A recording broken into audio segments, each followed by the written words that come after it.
रटूं मैं तेरा नाम, मैं आठों याम रटूं मैं तेरा नाम, मैं आठों याम मुझको राधा रमण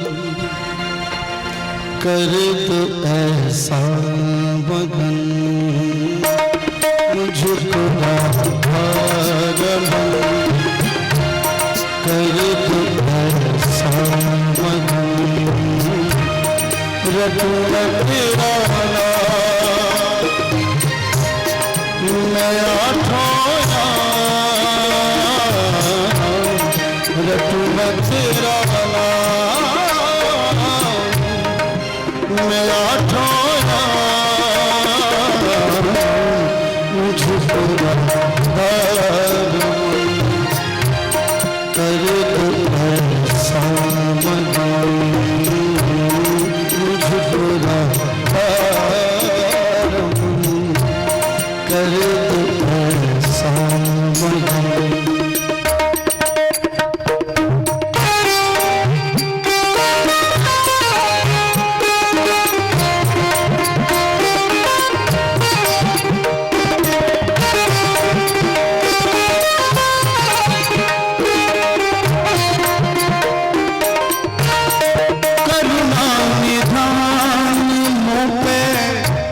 कृपा कर लीजिए, करुणा कृपा कर लीजिए, श्री भागवत भगवान की है आरती, पापियों को पाप से रखावती, श्री भागवत भगवान की है आरती, पापियों को पाप से रखावती। ये अमर ग्रंथ ये पंथ ये पंचम वेद निराला, नव ज्योत जगाने वाला, हरि नाम यही हरि नाम यही, हरि नाम यही हरि नाम यही, प्रभु के महिमा की आरती, पापियों को पाप से हटाती, श्री भागवत भगवान की है आरती, पापियों को पाप से हटाती।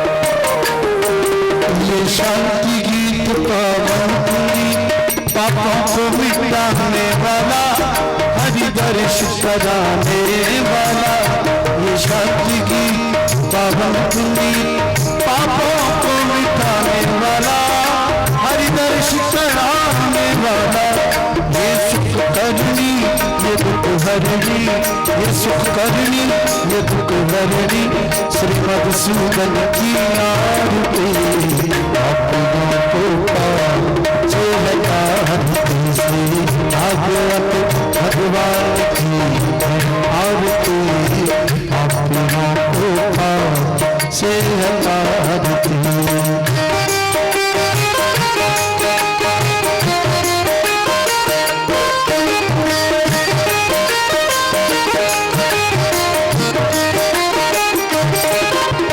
मधुर बोल सत्संग को सन्मान बताने वाला, वो बिगड़ी को बनाने वाला है, ये मधुर बोल सत्संग को सन्मान बताने वाला, बिगड़ी को बनाने वाला, श्री राम यही घनश्याम यही, श्री राम यही घनश्याम यही, प्रभु के महिमा की आरती, से हटाती, श्री भागवत भगवान की है आरती, पापियों को को पास पापियों को पास है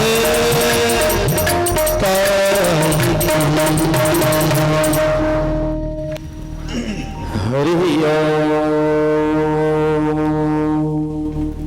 जले शीतलीकरणं पुष्पैर्देवादिवन्दनं महाद्योः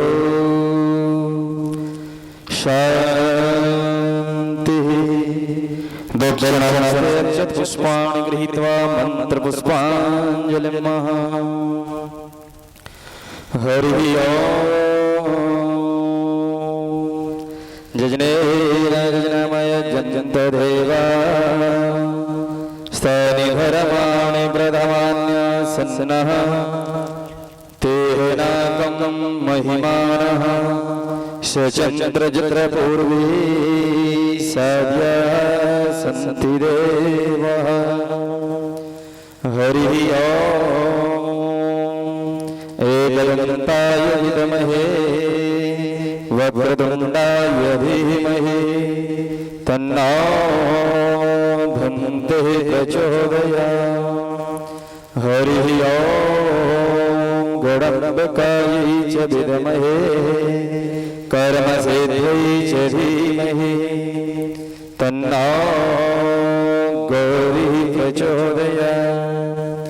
हरि ओम। नारायणाय विद्महे वासुदेवाय धीमहि तन्नो विष्णुः प्रचोदयात्।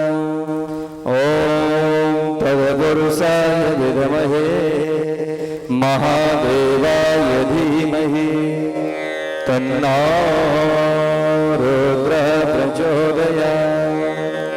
ओम कात्यायनै च विद्महे कन्याकुमारी च धीमहि तन्नो देवी प्रचोदयात्। ओम अंजनीनन्दनाय विद्महे वायुपुत्राय धीमहि तन्नो हनुमत् प्रचोदयात्। शेवन्तिकामकुलचम्पकपात्रराज्ये पुन्नागजातिकरवीरसालपुष्पै विल्वाप्रबालतुलसीदलमञ्जरे त्वां पूजयामि जगदीश्वर मे प्रसीद। नानासुगन्धपुष्पाणि यथा कालोद्भवानि च पुष्पाञ्जलिर्मया दत्ता ग्रहाणां परमेश्वरः। मनोकामना सिद्ध्यर्थे श्री प्रणवरसोत्तमाय नमः। श्री बालकृष्णाभ्यां नमः। मंत्रपुष्पाञ्जलिं समर्पयामि। बोलिए भागवत भगवान की जय। श्री वृंदावन बिहारी लाल की जय। हनुमान जी महाराज की जय। राजा रामचंद्र भगवान की जय। शंकर भगवान की जय। सद्गुरुदेव भगवान की जय। गुरु जी महाराज की जय। जय जय श्री राधे श्याम। समस्त श्रोता समुदाय, माताएं बहनें भाई बंधु अपना अपना स्थान सुनिश्चित करके कृपया शांति का दान दें। श्रीमद्भागवत सप्ताह ज्ञान यज्ञ के द्वितीय दिवस में प्रवेश करने से पहले अपनी वाणी और मन को एकाग्रचित करके एवं अपने दोनों पर कमरों को जोड़ करके आइए। परम श्रद्धेय आदरणीय श्री गुरुजी महाराज के चरणार बिंदों में करवत निवेदन करते हुए प्रार्थना और विशेष आग्रह करते हैं कि हे गुरुजी महाराज, हमें आप अपनी सुमधुर वाणी से श्रीमद्भागवत सप्ताह ज्ञान यज्ञ का रसास्वादन करा करके हमारे इस जीवन को अंधकार से प्रकाश की ओर करें। आइए आप हम सभी चलते हैं श्री गुरुजी महाराज की ओर। जय श्री राधे, जय श्री श्याम।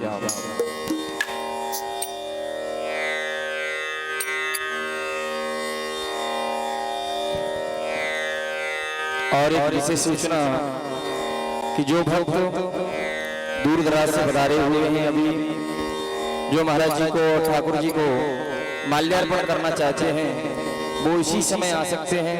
इसके बाद माला का समय 3 बजे का रखा गया है और जो 3 बजे के बाद में माल्यार्पण करने वाले आएंगे कथा श्रवण हेतु वो ठीक शाम को 5 बजे कथा के अंतिम पड़ाव में ही महाराज श्री को ठाकुर जी को माला अर्पण करेंगे। इसलिए जो भी भक्त अभी यहाँ पर माल्यार्पण करने आ चुके हैं उनसे अभी अनुरोध है कि वो अभी मंच पर आ जाए और ठाकुर जी को और महाराज श्री को माल्यार्पण करें और कथा का श्रवण करें। जय श्री राधे, जय श्री श्याम।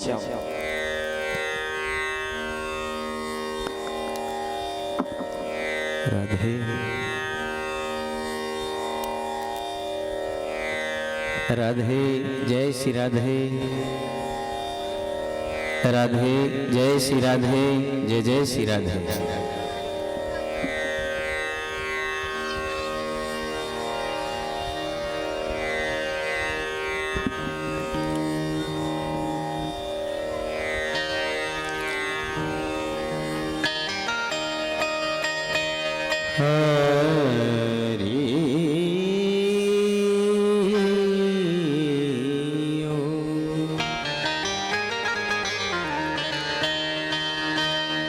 श्री गणेशाय नमः। श्री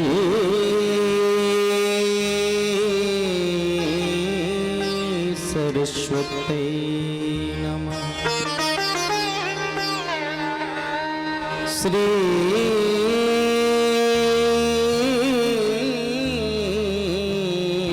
हनुमते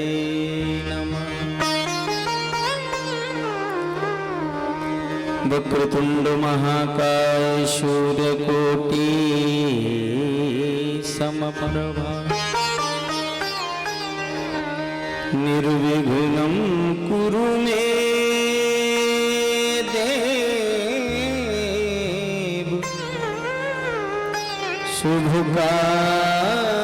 शुभकार्येषु सर्वदा सर्वमंगल मांगल्ये शिवे सर्वार्थ साधके शरण्ये त्र्यंबके गौरी नारायणी नमोस्तुते। नमः परमहंसाय स्वादितु चरण कमल चिन्मकरंदाय भक्त जन मानस निवासा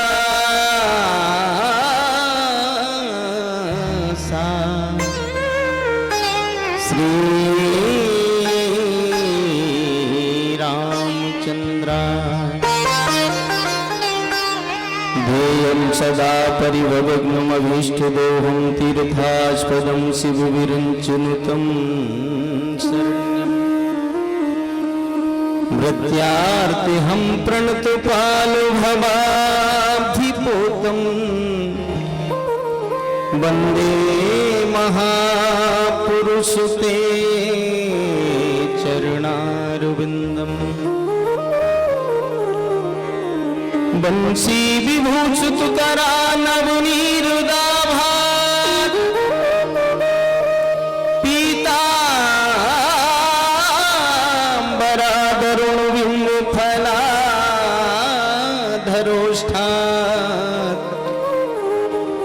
पूर्णेन्दु सुंदर मुखादर बिंदु नेत्रा कृष्णात् परं किमपि तत्त्वमहं न जाने। नारायणं नमस्कृत्यं नरं चैव नरोत्तमं देवीं सरस्वतीं व्यासं ततो जयमुदीरये। हे कृष्ण कृपा सिंधो दीनबंधो जगत्पते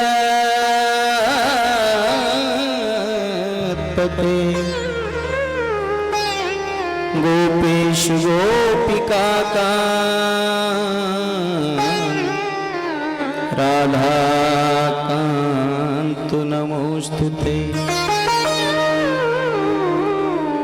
तप्त कांचन गौरांगी श्री राधे वृंदावनेश्वरी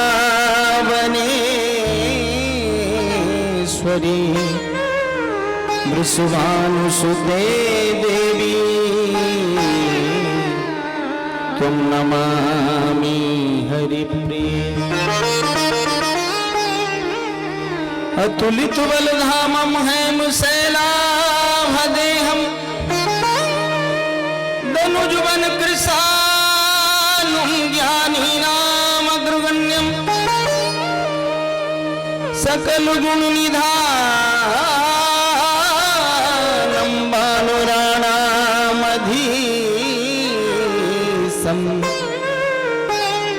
रघुपति प्रिय भक्तं वातुजातं नमामि। योऽन्तः प्रविश्य मम वाचमिमां प्रसुप्तां सञ्जीवयत्यखिलशक्तिधरा स्वधाम्ना अन्यांशहस्तचरणश्रवणत्वगादीन् प्राणान् नमो भगवते पुरुषाय तुभ्यम्। जय जय श्री राधारमण जय जय नवल किशोर जय गोपी चित चोर प्रभु जय जय माखन चोर। सब द्वारन को छोड़ के आया तेरे द्वार श्री वृषभानु की लाडली मेरी ओर निहार। बोल श्री वृंदावन बिहारी लाल की जय जय हनुमंत लाल की जय गजानंद भगवान की जय भवानी शंकर भगवान की जय सीताराम जी महाराज की जय सद्गुरुदेव महाराज की जय जय जय श्री राधे श्याम जय जय श्री सीताराम। आनंद कंद रास बिहारी श्री राधा माधव अनंत बलवान संत श्री हनुमंत लाल मर्यादा पुरुषोत्तम श्री सीताराम जी महाराज भगवान भवानी शंकर वेद माता गायत्री परमहंस शिरोमणि श्री सुखदेव जी महाराज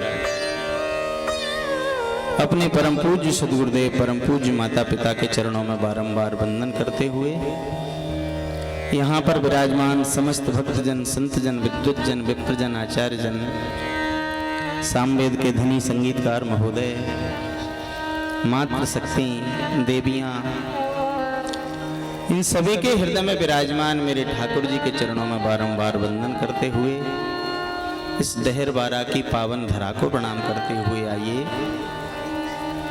आज हम श्रीमद् भागवत महापुराण के द्वितीय दिवस की कथा में प्रवेश करने जा रहे हैं।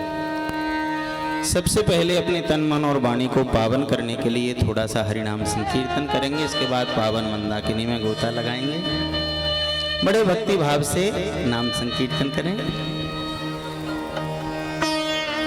जय सिया राम जय जय सिया राम जय सिया राम जय जय सिया राम जय सिया राम जय जय सिया राम जय सिया राम जय जय सिया राम जय सिया राम जय जय सिया राम जय सिया राम जय जय सिया राम जय सिया राम जय जय सिया राम जय सिया राम जय जय सिया राम जय सिया राम जय जय सिया राम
चारों ओर निराशा हो जब, चारों ओर निराशा हो जब, चारों ओर निराशा हो जब, शिशु न कोई आशा हो जब, शेष न कोई आशा हो जब,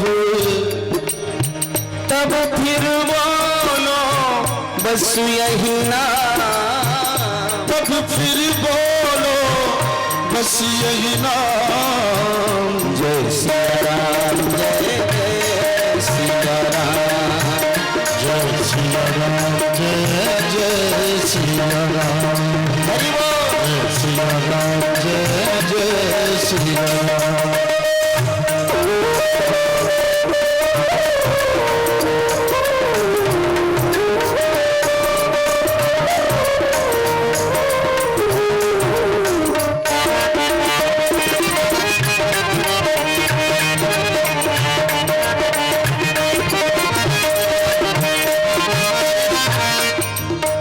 असुरन शरण दया की धाम, असुरन शरण दया के धाम, मुझे भरोसा आपका राम, मुझे भरोसा आपका राम।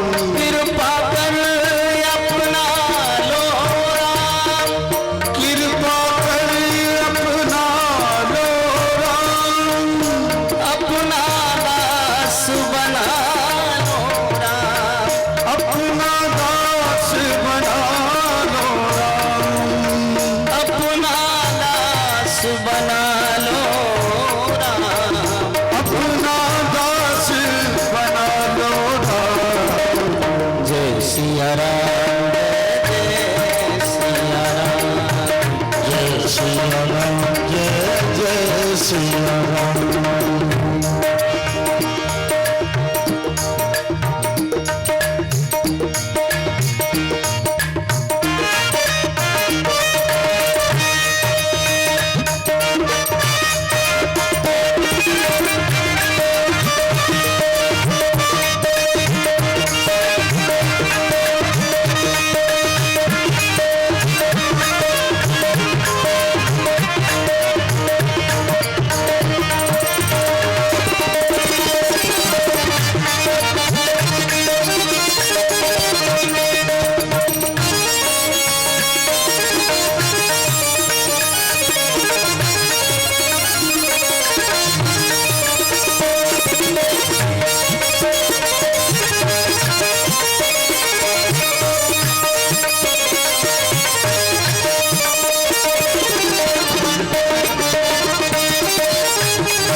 संतों का संदेश यही है, संतों का संदेश यही है, साधु गुरु उपदेश यही है, सारे गुरु देश यही है, जीवन धन राजेश यही है, जीवन धन राजेश यही है।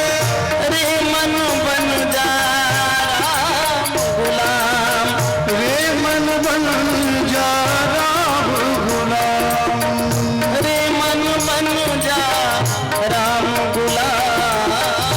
रे मन बन जा राम गुलाम। जय सिया राम जय सिया राम, जय सिया राम जय जय सिया राम, जय सिया राम जय जय सिया राम, जय सिया राम जय जय सिया राम। बोल सीताराम जी महाराज की जय।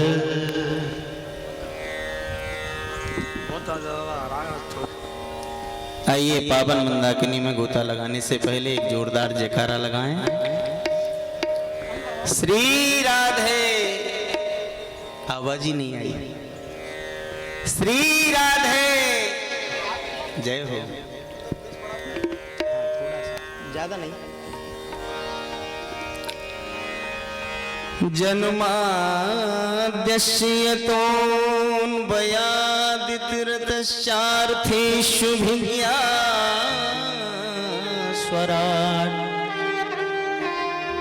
तेने ब्रह्महृदाययादि कवये मुह्यन्ति यत् सूरया तेजो वारिमृदां यथा विनिमयो यत्र त्रिसर्गो अमृषा धाम्ना स्वेन सदा निरस्तकुहकं सत्यं परम धीमहि। कल की कथा में आपने भागवत महापुराण की महिमा का श्रवण किया। आज व्यासी महाराज ने ये भागवत महापुराण का प्रथम श्लोक लिया। बड़ा सुंदर भाव है इस श्लोक का।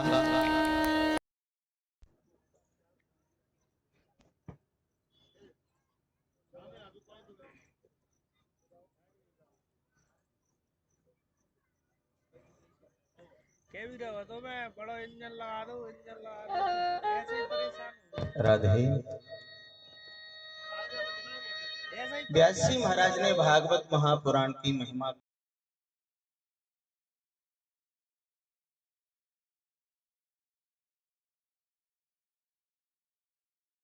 जिसके कारण सारे संसार का जन्म होता है, जो सारे संसार का पालन करता है और जिसकी भ्रकुटी जरा सी वक्र हो जाती है तो ये सारा संसार प्रलयकारी समुद्र में डूबने लगता है। जो सतरूप पदार्थों में अनुगत है, मिला हुआ है, और जो असत्य पदार्थों से भिन्न है। ब्रह्मा जी को जिन्होंने वेद का दान देकर ये बता दिया कि उसकी माया कैसी है, भ्रांति देने वाली। जैसे आप तेज धूप में कहीं दूर दृष्टि डालना तो आपको ऐसी अनुभूति होगी कि आगे मार्ग में जल बहता हुआ जा रहा है, अपितु वो जल नहीं होता, वो स्थल होता है। और समुद्र के जल पर आप दृष्टि डालोगे तो आपको ऐसा प्रतीत होगा कि आगे स्थल है, वो स्थल नहीं जल होता है।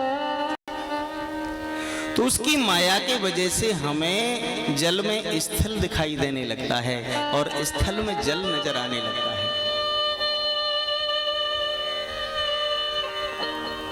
तेरी माया का ना पाया कोई पार, कि माया तेरी लीला तेरी तू ही जाने।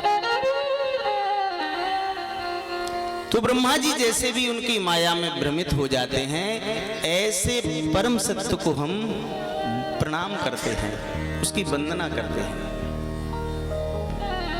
यहां पर वेद व्यासी महाराज ने किसी देवता का नाम नहीं लिया, ना तो राम जी का लिया, ना कृष्ण का लिया, ना हनुमंत लाल का लिया, ना भवानी माता का लिया।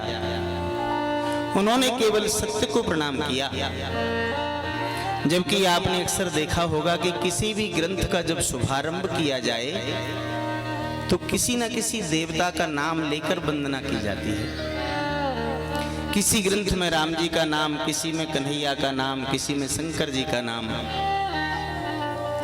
गोस्वामी बाबा ने तो ऐसी लंबी वंदना गाई है रामचरितमानस में कि उन्होंने किसी को छोड़ा नहीं, सभी को नाम ले लेकर प्रणाम किया है। संतों को प्रणाम किया है, साथ में संतों को प्रणाम किया है। खलों की वंदना की है, बहुरी बंदी खलगन सत भाई, जे बिनु काज दाहिने उपाय। ब्राह्मणों को प्रणाम किया है, नदियों को प्रणाम किया है, अवध को प्रणाम किया है, जनक परिकर को प्रणाम किया है। और अंत में क्या कह दिया, सिया राम मैं सब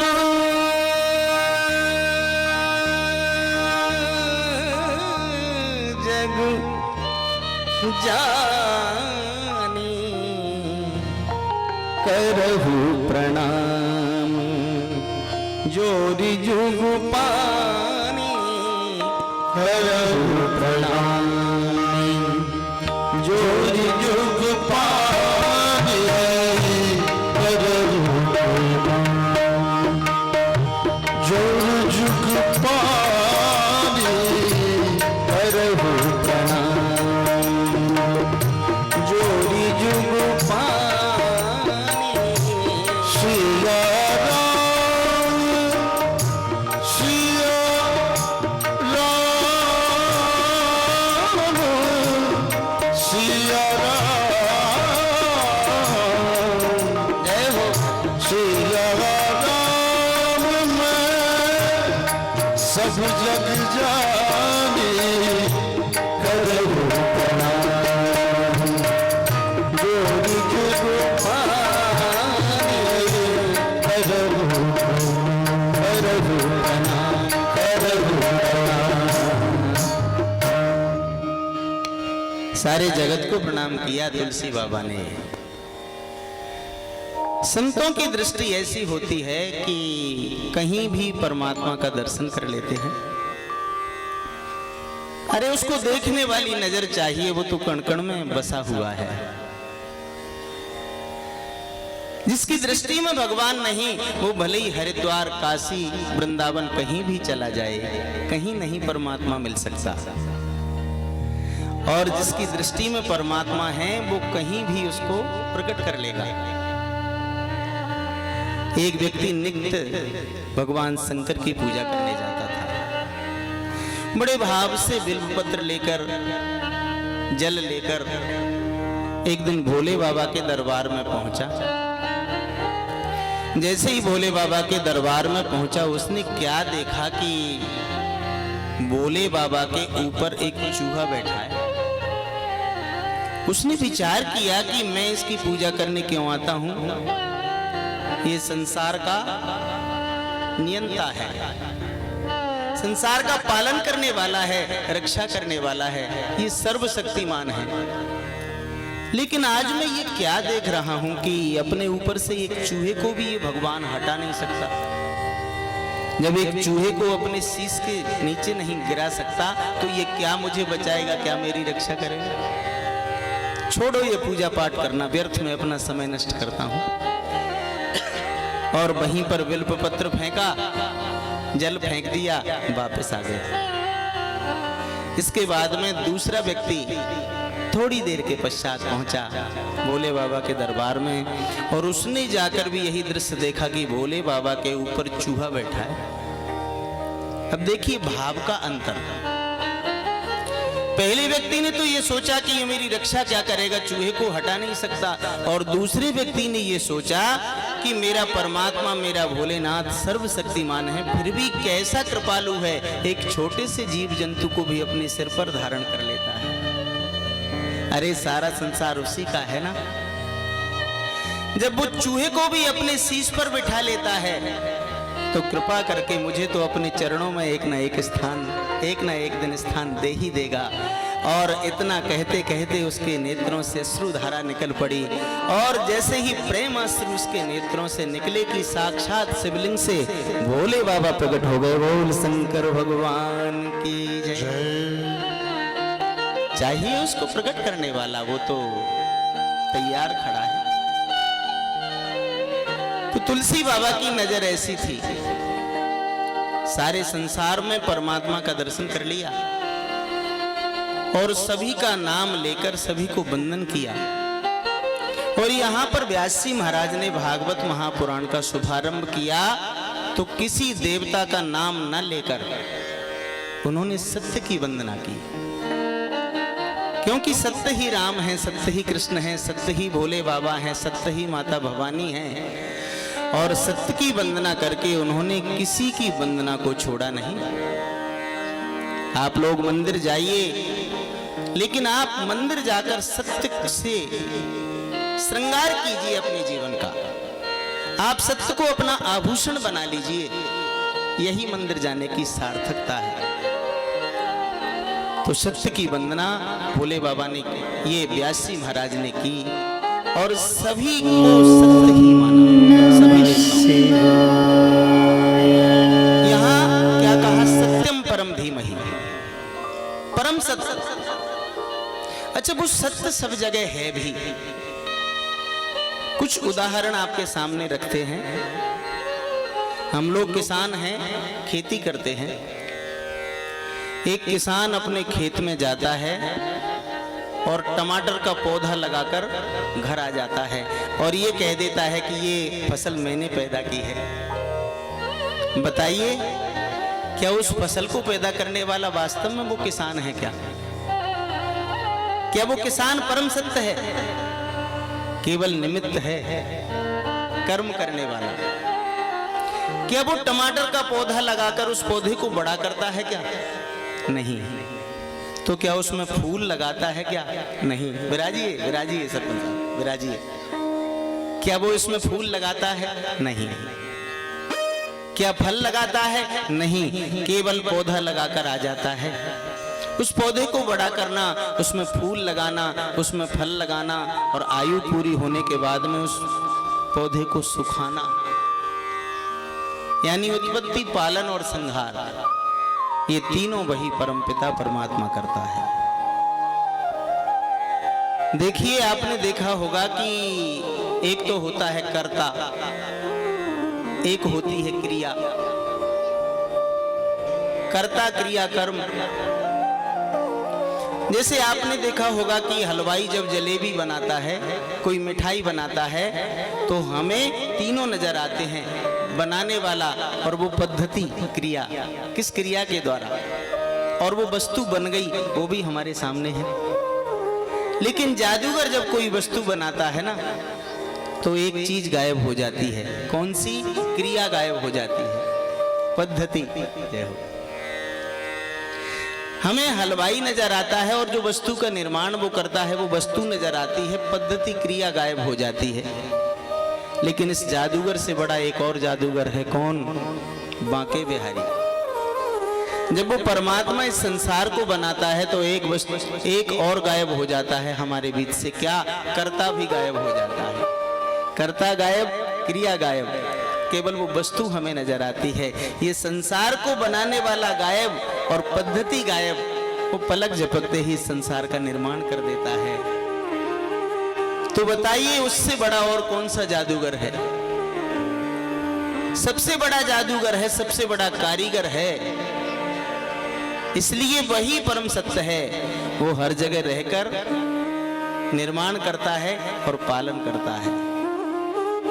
इतना जानने के बाद तो उस कन्हैया के चरणों में हमें प्रेम होना चाहिए। यदि इसके बाद भी उसके चरणों में हमारा प्रेम नहीं हुआ तो हमसे बड़ा अधम और दूसरा कोई हो नहीं सकता। आइए, व्यास जी महाराज ने भागवत महापुराण का 2 श्लोक दिया। धर्म प्रोक्षित के त्रुवोत्र परमो निर्मत्सराणा सताम वेद्यं वास्तवमत्रुवस्तु शिवदम् तापत्रयोन्मूलनम्।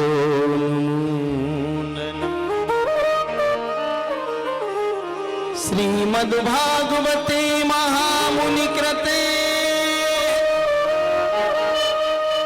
किं वा परैरीश्वरः सद्यो हृदय वृद्धते त्रिकृतुभिः शुश्रूषुविस्तक्षणा।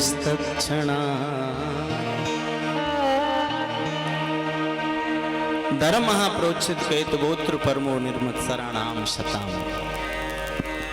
ये भागवत महापुराण है ना, इसके श्रवण का सबसे बड़ा लाभ है, पूर्ण फल मिलता है जिसने अपने हृदय से मत्सर निकाल लिया। ये मत्सर क्या है? ये मत्सर है मच्छर के समान। ये हमें काटता है। मच्छर में और मत्सर में अंतर इतना है कि मच्छर तो हमें ऊपर से काटता है और मत्सर हमें अंदर से काटता है। किसी दूसरे की प्रगति को देखकर हमारे अंदर जो जलन होती है ना, ईर्ष्या, उसी का नाम है मत्सर। समाज की बड़ी समस्या है। आज का व्यक्ति जितना दुखी अपने दुख से नहीं, जितना दुखी है सामने वाले के सुख से, पड़ोसी के सुख से, भाई के सुख से, मित्र के सुख से, रिश्तेदारों के सुख से, गांव वालों के सुख से। कोई गरीब है, उसके पास धन का अभाव है, किसी वस्तु का अभाव है, तो बड़ी विडंबना है संसार की कि उसको तो हम दे नहीं सकते, और परमात्मा ने जिसको कुछ दिया है उसको हमारी आंखों से देख नहीं सकते। बल्कि जिसने प्रगति की है ना, उससे इतनी ज्यादा ईर्ष्या होने लगती है कि इसने जो उड़ान भरी है ना, इसको जो ऊंचाई मिली है, इसके पर काट दिए जाएं, इसके पंख काट कर इसको गिरा दिया जाए। ये जो इस तरह का विचार करते रहते हैं ना कि जिसको भी ऊंचाई मिली है, उसको क्यों ऊंचाई मिली है, उसको क्यों सम्मान मिला है, इसको गिराया जाए, वो उसका कुछ नहीं बिगाड़ सकते। थोड़ा सोचें, वो ऊंचाई देने वाला कौन है? परमात्मा। ऐसा दुनिया में कोई नहीं जिसका धन, जिसका बल, जिसका ज्ञान उसका स्वयं का हो। ये सब देने वाला मेरा बांके बिहारी है। जब बांके बिहारी ने हमें बल दिया है, उसी ने हमें बड़ा नाम दे दिया, उसने हमें ज्ञान दिया, उसने हमें भक्ति दी, तो किसी की सामर्थ्य क्या है कि वो हमें गिरा सके? हम कुछ नहीं कर सकते, केवल सोच सोच कर अपना अंतःकरण खराब कर सकते हैं बस। और जो ईर्ष्या हम दूसरे से करते हैं ना, उस सामने वाले को उससे कोई फर्क नहीं पड़ता, बल्कि हम हमारा सोच सोचकर हमेशा हृदय खराब करते रहते हैं। हम बेचैन रहते हैं, हमें चैन की नींद नहीं आती। अरे हमें ये विचार हटाकर कि इसको गिराया जाए, बल्कि ये सोचना चाहिए कि इसको ये ऊंचाई मिली है, इसका कारण क्या है। हम कुछ खोजें, इसका कर्म अच्छा होगा, इसका प्रारब्ध मजबूत होगा, इस पर बांके बिहारी की कृपा है। यदि हम सत्कर्म करेंगे, प्रभु से ध्यान प्रार्थना करेंगे कि परमात्मा हमें भी ऊंचाई दो, तो वो परमात्मा इसको जैसी ऊंचाई दी है उससे ज्यादा ऊंचाई हमें भी देगा, तो कुछ लाभ मिलेगा। लेकिन हम जलते रहते हैं, उसको गिराने का प्रयास करते हैं। तो आप भागवत महापुराण में इस पांडाल में आकर विराजमान हैं। आप ध्यान से सुनिए कि अपने हृदय से जिस दिन आपने मत्सर निकाल दिया, उस दिन सच्ची कथा आपने श्रवण कर ली। बस मत्सर निकालकर प्रभु की कथा श्रवण करते रहिए, और कथा श्रवण का लाभ ये होगा कि वो बांके बिहारी सद्यो हृदय वृद्ध तेत्र कृत्वी शुश्रूषुविस्तक्षणात्। आप जब उस परमात्मा की कथा श्रवण करोगे तो वो श्रवण पुटों के माध्यम से आपके हृदय में अपना स्थान बनाएगा। वो दो मार्गों से बड़ी जल्दी आता है, एक तो नेत्रों से और एक कानों से। आप अनुभव करना, प्रेम दो परिस्थितियों में होता है, या तो किसी को देखकर या किसी के गुणों को सुनकर। कुछ व्यक्तित्व, कुछ महापुरुष ऐसे हैं कि आपने आज तक उनको आंखों से नहीं देखा, फिर भी आपके मन में उनसे बड़ा लगाव है। आप ये चाहते हैं कि कभी उनके दर्शन हो जाएं। अब तो खैर ये माध्यम हो गया है, ये दूरदर्शन का, सोशल मीडिया का ऐसा माध्यम है कि आप सभी महापुरुषों का, संतों का दर्शन कर सकते हो। बड़ी बड़ी विभूतियां जिनके नाम सुनकर भी हमें इतना लगाव था, आज परमात्मा ने ये वैज्ञानिकों को ऐसी दृष्टि प्रदान कर दी है कि इन्होंने ये माध्यम बना दिया कि बड़े बड़े महापुरुषों का हम दर्शन कर लेते हैं। और यहाँ भी ये भगवान की कथा भागवत महापुराण डहरवाड़ा से श्री देवेंद्र जैन इस कथा के आयोजक हैं, परीक्षित हैं, उन्होंने भी ये व्यवस्था की है। ये चैनल के माध्यम से सीधा प्रसारण इसका चल रहा है। एक तो चैनल है बॉम्बे स्टूडियो शिवपुरी और एक चैनल है मनोहर चैनल, श्याम चरण भक्ति चैनल। इन चैनलों के माध्यम से ये सब जगह कथा आप श्रवण कर रहे हैं, जो भक्त जुड़े हैं। तो प्रेम दो परिस्थितियों में होता है। कानों से जब हम बांके बिहारी की कथा का श्रवण करते हैं तो उनसे प्रीति होती है। अरे किसी के बारे में आप जानोगे तभी तो उससे लगाव होगा कि ये व्यक्ति क्या करता है। देखो, कोई बहुत बड़ा महापुरुष, कोई कितना भी बड़ा संत हो, वो आपके बीच में आकर बैठ गया, यदि आप उसके कार्यों के बारे में नहीं जानते तो आप ठीक से राम राम भी नहीं करोगे। जब उनके कार्यों के बारे में आपको पता चलेगा कि ये भजनानंदी हैं, ये महापुरुष हैं, संत हैं, विद्वान हैं, परोपकार करने वाले हैं, तब आपको लगाव उनसे होगा। तो परमात्मा से लगाव कब होगा? तब परमात्मा के बारे में हम जानेंगे। और परमात्मा के बारे में कहां से जानेंगे? कथाओं के माध्यम से। रुक्मिणी जी ने भगवान कन्हैया को देखा नहीं था, केवल गुणों को सुना था। आप षष्ठम दिवस की कथा में ये प्रसंग श्रवण करोगे। रुक्मिणी जी ने जब द्वारकाधीश को पत्र लिखा ना, तो उसमें लिखा था, प्रभु मैंने आपको नेत्रों से नहीं देखा, केवल आपके गुणों को सुना है। और आपके गुणों को सुनकर ऐसा लगाव हो गया कि आप आना, मेरा वरण कर लेना, यदि आप नहीं आए तो मैं देह त्याग कर दूंगा। और प्रभु ने उस पुकार को सुना और आए। तो बस भगवान के बारे में हमें जानना है इन कथाओं के माध्यम से। और जब जान लोगे तो प्रेम अपने आप बढ़ता चला जाएगा। परमात्मा से मिलने की लगन होगी और लगन हो जाएगी तो कानों के माध्यम से वो प्रभु आपके हृदय रूपी मंदिर में कैद हो जाएंगे। सद्यो हृदय अवरुद्ध हो जाएंगे। अवरुद्ध होना क्या है? देखो, जेल में कैदी भी रहता है और जेल में जेलर भी रहता है, लेकिन कैदी कैद होता है, प्रतिबंध होता है उस पर, और जेलर पर प्रतिबंध नहीं होता। जेलर 10 बार भी जेल में अंदर कहीं भी किसी भी बैरक में जा सकता है, निकल सकता है, स्वतंत्र होता है, लेकिन कैदी परतंत्र होता है। वो तब तक बाहर नहीं आएगा तब तक जज साहब का आदेश नहीं होगा।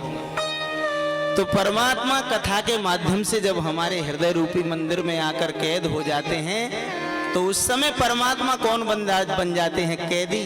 और हम कौन बन जाते हैं? जज। वो सारे संसार का जज, सारे संसार का पालनहार। और हम जब उसको बुलाते हैं तो वो कैदी बन जाता है हमारे हृदय रूपी मंदिर में। जब तक हमारी लगन रहती है, कथा हम प्रेम से सुनते हैं, तब तक वो हमारे हृदय रूपी मंदिर में बंद रहता है। इसलिए हमें उसको बंद करना है इस हृदय रूपी मंदिर में, उसकी कथाओं का श्रवण करना है। अब कुछ लोग कहते हैं कि भैया कब तक कथाएं सुने? तमाम कथाएं सुन ली। कई लोग तो ये कहते हैं कहां तक सुने, बहुत तो सुन डाली। तो आप समझ लीजिए, जो ये कहते हैं ना कि सुन डाली, तो उनके शब्द में अर्थ भी छुपा है। सुन डाली, सुनी भी और वहीं की वहीं छोड़ गए, डाल गए, लेकर कुछ नहीं गए।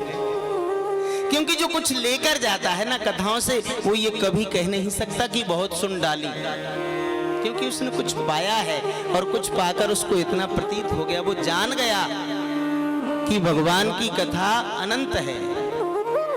एक एक चौपाई पर महापुरुष 6-6 महीने तक बोलते रहते हैं, हरि अनंत हरि कथा अनंता। यदि जिसने कथा में कुछ प्राप्त कर लिया तो वो जीवन भर परमात्मा की कथा को छोड़ नहीं सकता, उसका तो एक हिस्सा बन जाएगा कथा। जब तक उसका जीवन है ना, तब तक उसको तृप्ति नहीं होगी। और जिन्हें तृप्ति हो गई, आप समझ लीजिए उन्होंने कथा का सार जाना नहीं, कुछ नहीं जाना। कथा के सार को जानने वाला ये कभी नहीं कहता कि अब मुझे नहीं सुनना, मैं तृप्त हूं। अच्छा, हमारी बहनों से मैं एक प्रश्न कर रहा हूं, आज आपने अपने घर में झाड़ू लगाया क्या? लगाया? लगाया। क्यों लगाया? कचरा आ गया था। आज आपने आपके घर में झाड़ू लगाया, क्यों लगाया? कचरा आ गया था इसलिए। अच्छा, तो आज आपने झाड़ू लगाया, कल नहीं लगाया होगा? कल भी लगाया था, क्यों? कल भी कचरा था और आज भी लगाया। अच्छा, 2 दिन लगा लिया तो अब कल नहीं लगाओगी? कल भी लगाओगे, क्यों?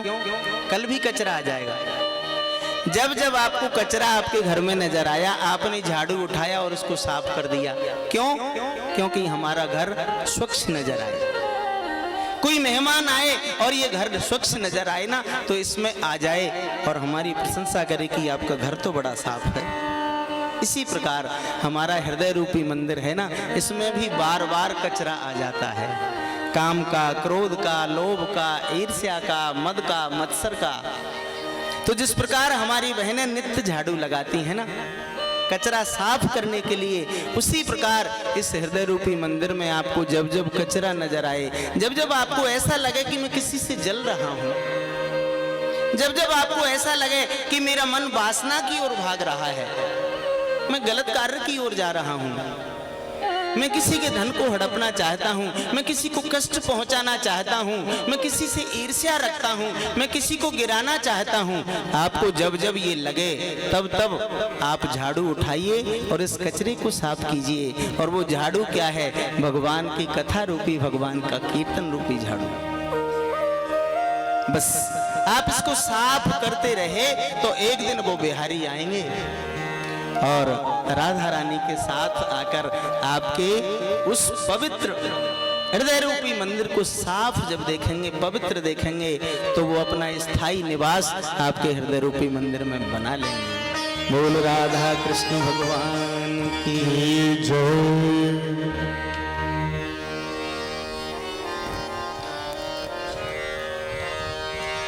एक यशोदा को फूल गुलाबी, एक यशोदा को फूल गुलाबी, एक वृषभान की चंपा कली, मनमोहन लला मन भावनी लली, मनमोहन लला मन भावनी लली, मनमोहन लला मन भावनी लली, मनमोहन लला मन भावनी लली। ओ एक यशोदा को फूल गुलाबी, एक यशोदा को फूल गुलाबी, एक यशोदा को फूल गुलाबी, एक यशोदा को फूल गुलाबी, एक वृषभानु की चंपा कली, मनमोहन लला मन भावनी लली, मनमोहन लला मन भावनी लली। बड़े भाव से ताली सेवा करते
बस बीती पली मनमोहन लला मन भवन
रसिक है एक है भावुक, एक रसिक है एक है भावुक, एक रसिक है एक है भावुक, एक रसिक है एक है भावुक।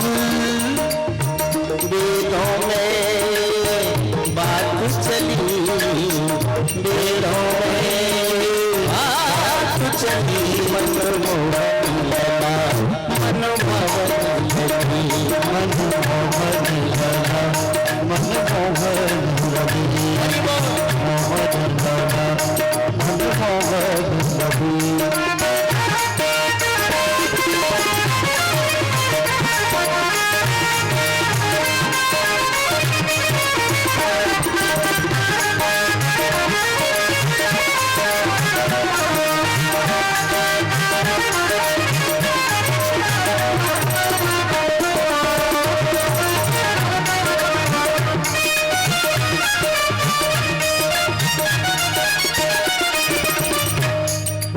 के बिहारी लाल की जय। एक बार बड़े भाव से जयकारा लगाइए, श्री राधे श्री राधे।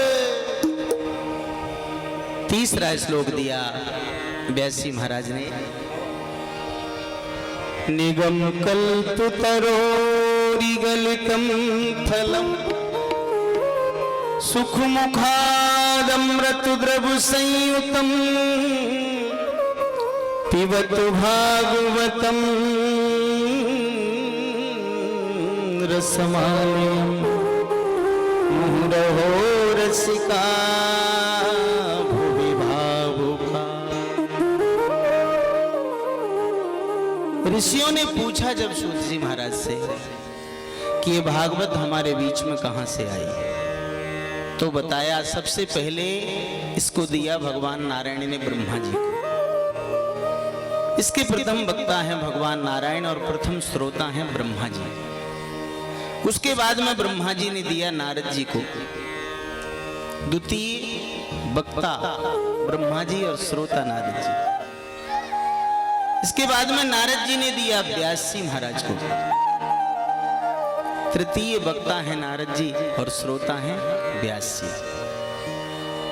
व्यास जी महाराज ने इसका विस्तार किया और अपने लाडले सुखदेव जी महाराज को प्रदान किया। चतुर्थ श्रोता वक्ता हैं व्यास जी और सुखदेव जी। और सुखदेव जी महाराज का मुखारविंद लग जाने से ये फल हमारे लिए मीठा हो गया, आसान हो गया। सुख का अर्थ क्या होता है? तोता। आपने देखा होगा तोता जिस फल में अपना मुंह लगा देता है, चोंच, वो फल मीठा हो जाता है। कोई भी फल हो, जामुन हो, आम हो, खजूर हो, अमरूद हो। अभी या तो आप ये जान लें कि तोता समझदार होता है, उस फल में अपनी चोंच मारता है जो मीठा होता है, पारखी, या ये समझ लें कि उसकी चोंच में ही वो जादू है कि चोंच लग जाने से खट्टा फल भी मीठा हो जाता है। पर ये सत्य है, जिसमें तोते की चोंच होगी वो मीठा होगा। और सुखदेव जी महाराज ने इस फल को दिया परीक्षित जी को और हम सबको। ये 5 श्रोता 5 वक्ता और 6वें वक्ता हैं सूत जी महाराज और श्रोता हैं 88,000 संत जन। इस कथा के 6 वक्ता हैं और 6 श्रोता हैं। तो ये परंपरा से पीढ़ी दर पीढ़ी ये फल हमारे लिए प्राप्त हुआ। क्या करें, बोले तब तक परमात्मा से मिलने की लगन नहीं होती। आपके दिल में जब तड़प होने लगेगी उससे मिलने की, तब तक इसका पान करते ही रहो। तब तक ये मत कहना कि अब बस तृप्त हूं मैं। वो मिलता कब है? एक बार एक शिष्य ने गुरुजी से पूछा कि गुरुजी, भगवान की प्राप्ति कब होती है, कब मिलते हैं? तो शिष्य ने कहा कि जब मिलने की लगन होती है। गुरुजी ने कहा शिष्य से कि मिलने की जब लगन होती है तब प्राप्त होते हैं। तो कितनी लगन गुरुजी? शिष्य ने पूछा। तो नदी किनारे एक दिन शिष्य के साथ गुरुदेव आए। अब नदी के जल में ले गए गुरुजी शिष्य को और उसकी गर्दन पकड़कर उस जल में डुबाया। वो निकलने के लिए छटपटाने लगा। कुछ 5-7 सेकंड के बाद में निकाला और अब शिष्य को बताया कि बेटा, इस जल से बाहर निकलने के लिए तुझे जितनी तड़प थी ना, तुझे लग रहा था कि मैं डूबा रहा तो मर जाऊंगा, बस जितनी तड़प तुझे थी बाहर निकलने की, उतनी तड़प जिस दिन हमें होने लगे कि उसका दर्शन नहीं हुआ तो मेरा जीवन बेकार है, मैं मर जाऊंगा। क्या मतलब का ये जीवन? बस उस दिन परमात्मा सामने खड़े नजर आए। तो बस तब तक उससे मिलने की लगन नहीं होती, तब तक इस रस का पान करते रहो। कभी ना कभी तो मेरे प्रभु को दया आएगी और एक क्षण के लिए उसकी दृष्टि हमारे ऊपर आ गई तो हमारा जीवन धन्य हो जाएगा। बोल बांके बिहारी लाल की जय।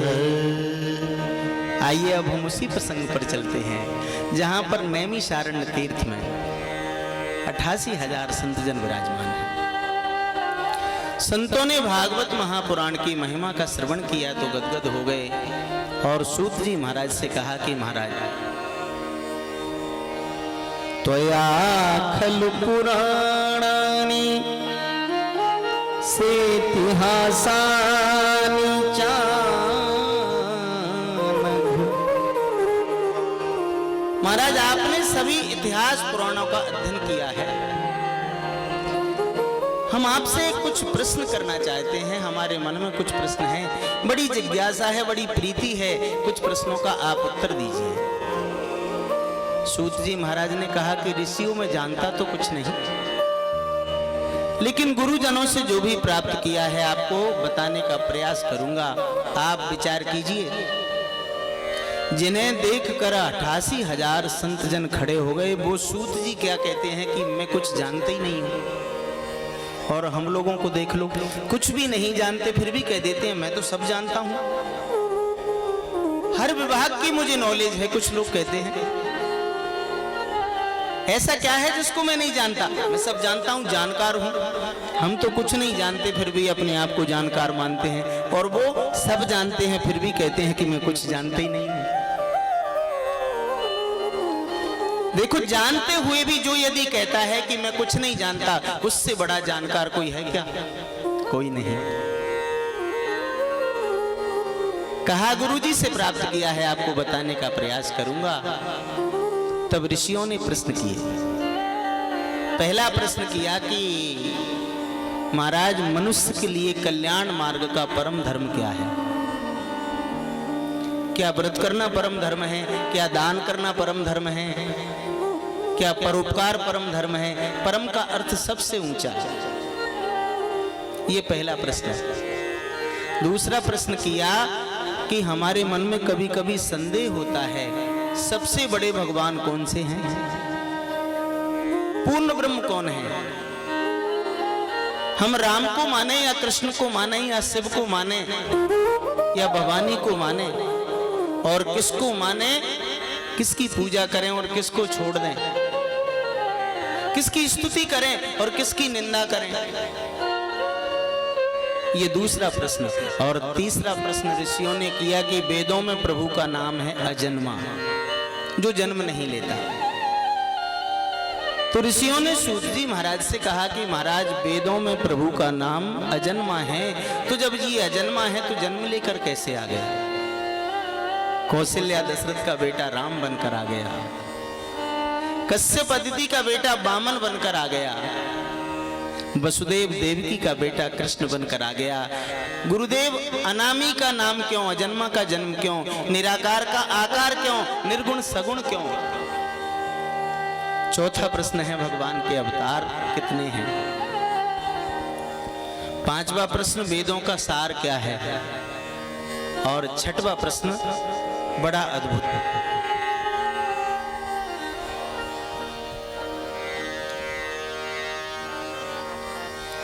ब्रूहि योगेश्वरे कृष्णे ब्रह्मण्ये धर्म वर्मणि स्वाम काष्ठामधुनो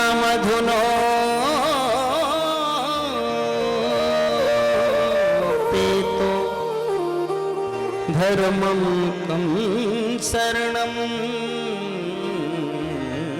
गतः। गुरुदेव हमारा छठवां प्रश्न ये है, किस भूमि पर भगवान कृष्ण का अवतार हुआ? वो 5 वर्ष तो रहे गोकुल में, 6 वर्ष रहे वृंदावन में, और वो 14 वर्ष रहे मथुरा में, और 100 वर्ष रहे द्वारिका में। 125 वर्ष तक उन्होंने इस भूमि पर निवास किया, और 125 वर्ष के बाद जब उन्होंने इस धराधाम का त्याग कर दिया, तो भगवान के जाने के बाद में फिर धर्म कहां पहुंच गया? हमने ये सुना है कि जहां पर भगवान होते हैं ना, धर्म वहीं रहता है। जहां से भगवान चले जाते हैं ना, धर्म भी चला जाता है। लेकिन भगवान के इस धरा को छोड़ने के बाद में धर्म को शरण किसने दी? ये 6 प्रश्न किए।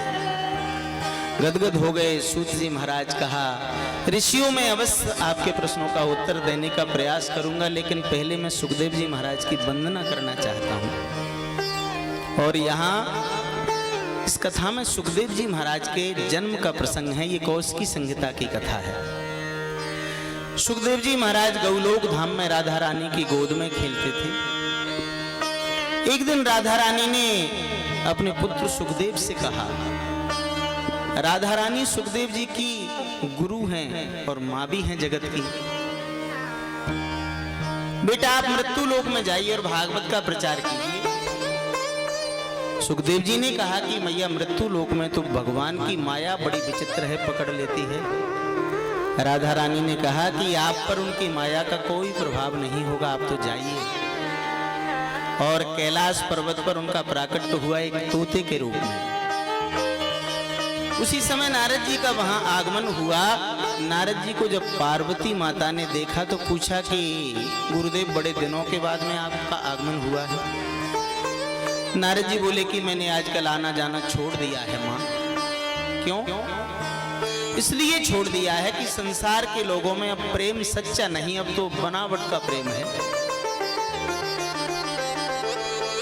व्यक्ति अंदर कुछ रखता है, बाहर कुछ रखता है। माता पार्वती ने कहा कि सबके घर की बात नहीं है गुरुदेव। नारद जी को गुरु मानती हैं पार्वती माता। अरे हमारे घर की बात करें, और यदि हमारे घर के बारे में आप कहें कि हमारा घर भी बनावटी प्रेम वाला होगा, तो हमारा घर तो ऐसा है कि इसमें तो पशु पक्षी भी जो शत्रु हैं एक दूसरे के, वो भी मित्र बन जाते हैं। सर्प चूहा एक साथ रहते हैं, मोर सर्प एक साथ रहते हैं, शेर बैल एक साथ रहते हैं। और मेरे पति तो इतना मुझसे प्रेम करते हैं कि गुरु मंत्र भी मुझे बता दिया, जबकि किसी को बताते नहीं। तो नारद जी ने कहा कि आनंद की बात है माता कि आपके पति आपसे प्रेम करते हैं, लेकिन आप मुझे एक बात बताइए, प्रेमी से कोई बात छुपाई जाती है क्या?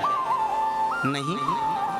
तो फिर आपने ये देखा होगा मैया कि आपके पति है ना भोले बाबा, उनके गले में एक माला पड़ी है, माला देखी है? हाँ देखी तो है।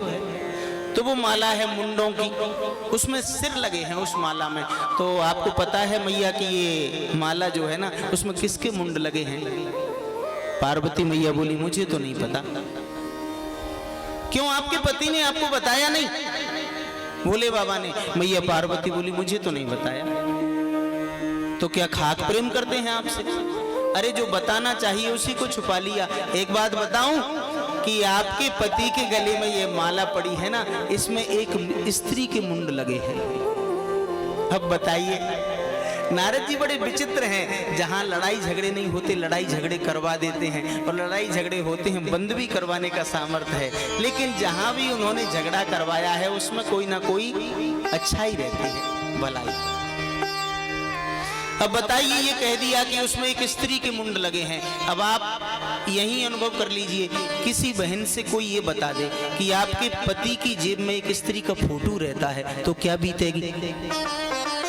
ऐसी लड़ाई होगी पति के घर आने पर। क्यों, किसका फोटो रखते हो अपनी जेब में? तो नारद जी ने कहा कि एक स्त्री के मुंड लगे हैं। अब ये आप पूछ रहे ना कि कौन सी स्त्री के मुंड है, हम तो चले श्रीमन नारायण। नारद जी निकल गए और जाते जाते भोले बाबा को बोल दिया कि जाइए, शीघ्र जाइए, माता जी आपको याद कर रही हैं। भोले बाबा ने सोचा कि आपका चक्कर लग गया, अवश्य कोई ना कोई गड़बड़ की होगी। और जैसे ही भोले बाबा आए, मैया पार्वती ने पूछा, कुछ क्रोध में नजर आई देवी। तो भोले बाबा ने पूछा, देवी आप क्रोधित क्यों हैं? बात मत कीजिए मुझसे। कर्पूर गौरम करुणावतारम संसार सारम भुजगेंद्रहारम सदा वसंतम हृदयार वंदे भम भवानी सहितम नमामि। ऊपर से आप कपूर की तरह गोरे हैं और अंदर से आपके अंदर काले माँ है। क्यों देवी, मेरे अंदर काली माँ क्यों आपको नजर आई? तो मैया ने कहा कि आपने मुझसे कुछ छुपाया। क्या छुपाया? आपके गले में ये माला पड़ी है ना मुंडों की, इसमें किसके मुंड लगे हैं? भोले बाबा ने कहा कि देवी वैसे तो आप जगदम्बा हो, पराम्बा हो, परंतु जब जब लीला सिद्धि के लिए अपनी देह का त्याग करती हो तो तुम्हारी याद मुझे आती रहे, तुम्हारा स्मरण होता रहे, इसलिए और किसी स्त्री के मुंड नहीं, बस जितनी बार आपने शरीर को छोड़ा है ना, इस देह का त्याग किया है, मैंने और किसी के मुंड नहीं, आपके ही मुंड इस माला में पिरो लिए हैं। इतना प्रेम करता हूं आपसे। अब तो भगवती ने कहा, मैया पार्वती ने, कि अब तो आप पक्की बात है महाकपटी हो। क्यों? आपने ऐसी कौन सी दवा खा ली कि आप अविनाशी हो गए और मैं बार बार इस देह का त्याग कर देती हूँ? भोले बाबा ने गंभीर होकर कहा कि देवी मैंने एक अमृत का पान कर लिया है जिसका नाम है अमर कथा। उसका पान करने के वजह से मुझे बार बार ये शरीर छोड़ना नहीं पड़ता। पार्वती मैया ने कहा कि फिर तो आप वो कथा मुझे सुनाइए। भोले बाबा ने कहा कि मैं अवश्य आपको कथा सुनाऊंगा देवी, लेकिन एक शर्त है, तब तक कथा चलती रहे तब तक आपको ओमकार बोलना होगा। भोले बाबा ने कथा सुनाना प्रारंभ किया। 5वें दिवस में मैया को आ गई नींद। उस तोते ने सोचा कि मैया तो सो गई, भोले बाबा कथा को विराम ना दे दें, इसलिए तोते ने ओमकार कहना शुरू कर दिया। और सप्तम विश्राम जब हुआ तब भोले बाबा ने जयकार लगाया, तब मैया की नींद टूटी। पूछा, देवी आप सो गई? हाँ मुझे नींद आ गई। तो ये ओमकार कौन बोल रहा था? उस तोते पर दृष्टि पड़ी तो भोले बाबा ने कहा कि इसने ब्रह्म विद्या को चुरा लिया है। भगवान की कथा हमेशा सामने बैठकर श्रवण करना चाहिए। व्यासपीठ का, भागवत महापुराण का, मेरे गोविंद का दर्शन होता रहे। और वैसे भी बाबा तुलसी ने घोषणा की है रामचरितमानस में कि हम सामने जाकर उस प्रभु के आगे हाथ जोड़कर निवेदन करते हैं। तो हमारे करोड़ों जन्म के पाप जलकर भस्म हो जाते हैं। बाबा कहते हैं सन्मुख होए जीव मोहि जब ही जन्म कोटि अघनासहि तब ही जन्म कोटि अघनासहि तब ही सन्मुख होए जीव मोहि जब ही सन्मुख होए जीव मोहि जब ही जन्म कोटि अघनासहि तब ही जन्म कोटि अघनासहि तब ही। हमेशा भगवान के सामने होकर आत्म निवेदन करना चाहिए, प्रणाम करना चाहिए।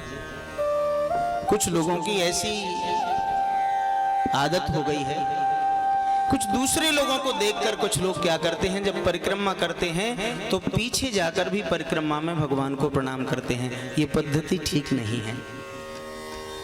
एक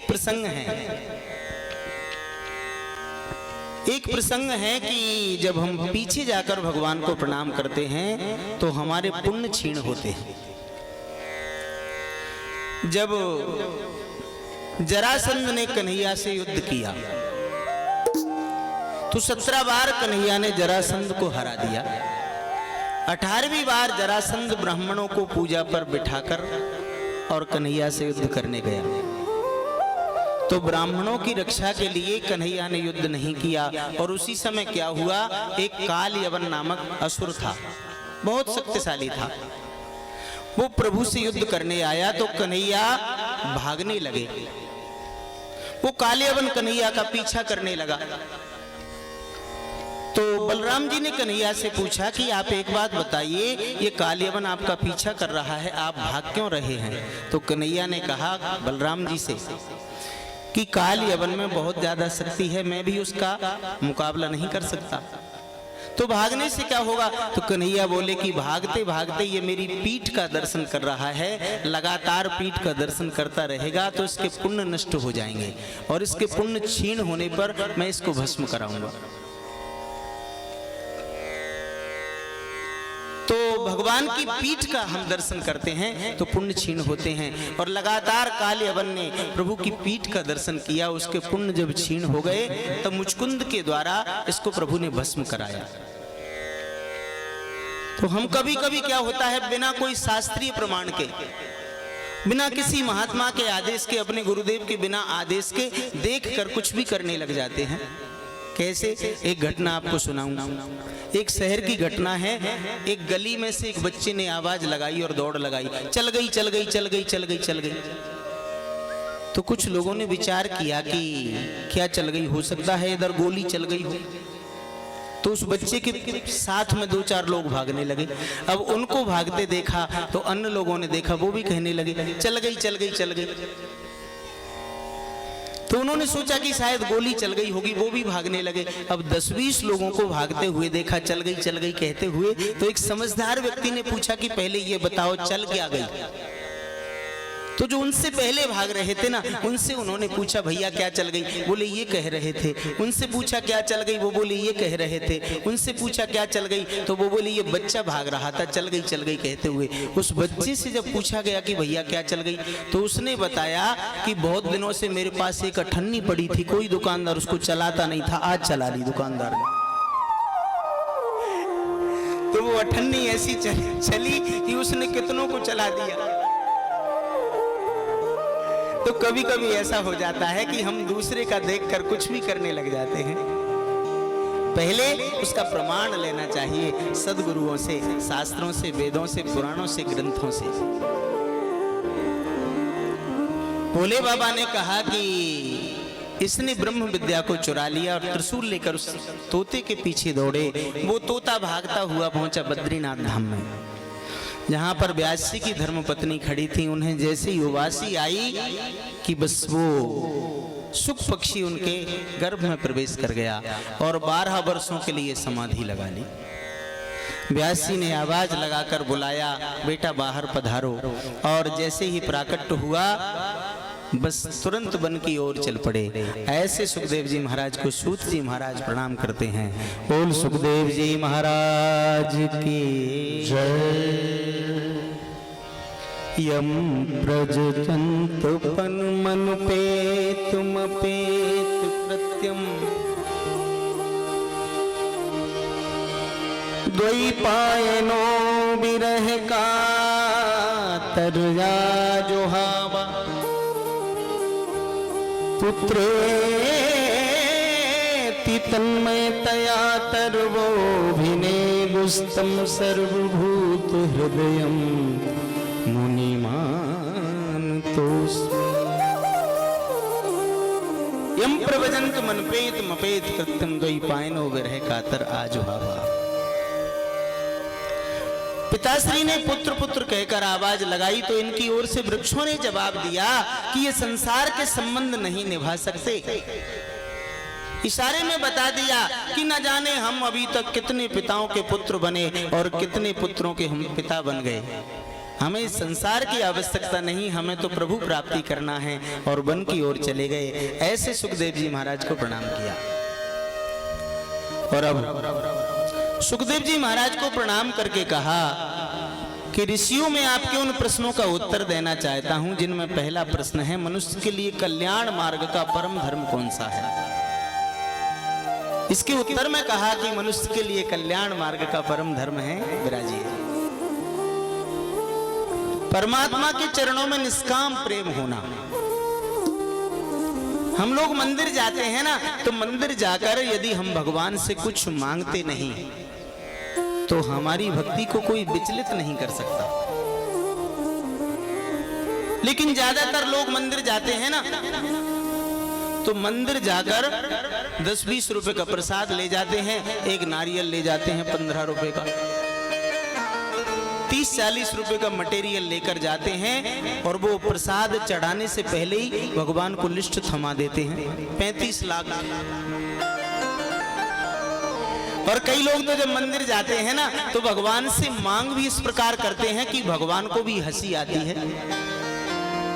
उनकी जो मांग होती है ना, वो इस प्रकार की होती है जैसे भगवान से मांगने नहीं जा रहे, भगवान को देने जा रहे हैं, लालच दिखाने।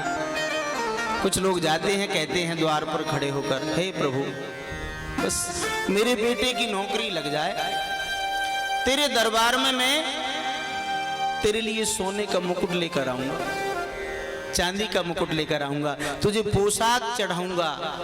अरे सारे संसार को वो अन्न देता है, धन देता है, वस्त्र देता है, हम उसको क्या चढ़ाएंगे। जो भी आपको अर्पण करना है ना, श्रद्धा से कीजिए ना, उसको प्रदर्शन उसमें करना नहीं चाहिए, उसको दिखाना भी नहीं चाहिए, कहना भी नहीं चाहिए कि मैं आपको ये दूंगा। अरे उसने आपको दिया है, हम क्या देंगे। और एक बात पर और विचार करना है हमें कि जब वो आपको दे सकता है तो क्या आपके बारे में उसको पता नहीं कि आपको क्या चाहिए। वो सब जानता है। और जो आपको आवश्यकता है ना, वो बिना मांगे भी देता है। और जो आपके लिए हानिकारक है, वो आप मांगते हैं तब भी नहीं देता, क्योंकि हमारी सोच है छोटी, हम समझते नहीं, कुछ भी मांग बैठते हैं एक भोले भाले बच्चे की तरह। जैसे आप विचार करना, आपका छोटा सा बच्चा 5 वर्ष का जनवरी के महीने में आपसे रुपए लेकर आइसक्रीम खरीद कर लाए सर्दियों में, तो बताइए जहां पर इतनी सर्दी है कि आप रजाइयां ओढ़ रहे हैं, ऐसे समय में आप उसको आइसक्रीम दिलाएंगे क्या? नहीं। वो बच्चा नहीं जानता कि ये हानिकारक है, लेकिन आप जानते हैं कि ऐसे समय में आइसक्रीम हानिकारक है, तो आप उसको पैसे दोगे नहीं आइसक्रीम के लिए। उसी प्रकार कुछ वस्तुएं हम भगवान से मांगते हैं जो हमारे लिए ठीक हैं, वो तो परमात्मा देते हैं, लेकिन जो हमारे लिए ठीक नहीं उसको प्रभु देते नहीं। और जब हमें वो वस्तु मिलती नहीं तो हम रास्ता बदल देते हैं, छोड़ो ये भजन पूजन, क्या रखा है। भगवान ने हमारी मांग ही पूरी नहीं की। आप नोट कर लेना, यदि आप सकाम भक्ति करोगे, भगवान से कुछ मांगोगे, तो आपकी भक्ति छूट जाएगी। यदि वो वस्तु आपको ना मिली तो भी छूटेगी और मिल जाएगी तो भी छूटेगी। अनुभव करना आप। यदि हमने कोई वस्तु मांगी और वो वस्तु हमें प्राप्त हो गई तो वस्तु हमें अच्छी लगेगी तो भगवान फीके पड़ जाएंगे, क्योंकि उसको प्राप्त करने हम गए थे। जब वो वस्तु प्राप्त हो गई तो बात खत्म, लगाव खत्म। और नहीं मिली फिर भी लगाव खत्म। अरे इसने हमारी सुनी नहीं। ये संसार का भी व्यवहार है, ये स्वार्थ का व्यवहार माना जाता है। मैंने आपसे कुछ मांगा, यदि आपने नहीं दिया तो मैं सोचूंगा मेरा काम ही नहीं चलाया सरपंच साहब ने, छोड़ो इनसे रिश्ता नहीं रखना। और यदि आपने मुझे दे दिया और वस्तु मैंने आपसे प्राप्त कर ली तो बस फिर जिसके लिए आपसे संबंध बनाया वो मिलने के बाद में आप तो फीके लगोगे। तो जो सकाम प्रेम होता है, सकाम भक्ति, उसकी राह अवश्य बदल जाती है। और निष्काम प्रेम होता है, आपसे किसी वस्तु की आवश्यकता नहीं, बस आप मेरे हो। ये सोचकर यदि हम भगवान के दरबार में जाएंगे तो कभी हमारी भक्ति विचलित नहीं होगी, हमेशा एक रस रहेंगे। इसलिए भगवान के मंदिर में जाकर हमें भगवान से कुछ भी नहीं मांगना चाहिए। और यदि मांगना ही पड़े तो फिर हम भरत जी की तरह मांगे। भरत जी जब राम जी से मिलने गए, तीर्थराज प्रयाग में स्नान किया, तीर्थराज प्रयाग प्रकट हो गए और भरत जी से कहा, चारों पदार्थ भरे हैं, क्या चाहिए? तो भरत जी ने जो नहीं चाहिए ना उसके बारे में पहले कहा। क्या कहा? अर्थ न धर्म न काम रुचि, गति न चहम निर्वाण,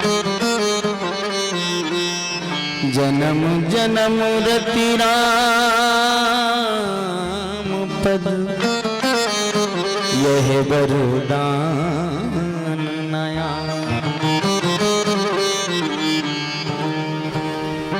भरत जी ने कहा कि मुझे ऐसा अर्थ नहीं चाहिए जिस अर्थ में अनर्थ छुपे हैं। ऐसा धर्म मुझे नहीं चाहिए जिस धर्म के बंधन में मेरे राम जी पूछ भी नहीं पाए कि पिताजी मुझे वन में क्यों भेज रहे हो। ऐसे काम की आकांक्षा नहीं जिस काम ने मेरे पिता की बुद्धि को विकृत कर दिया। ऐसा मोक्ष मुझे नहीं चाहिए जो मुझे प्रभु राम के चरणों से अलग कर दे। मुझे तो जन्म जन्मांतरों तक मेरे प्रभु के चरणों की भक्ति चाहिए। भगवान से आप कुछ मत मांगिए, और यदि आपको मांगना उचित लगे कि मैं तो मांगने के लिए ही आया हूं, तो बस भगवान से भगवान के चरणों की भक्ति मांग लीजिए, भरत जी की तरह।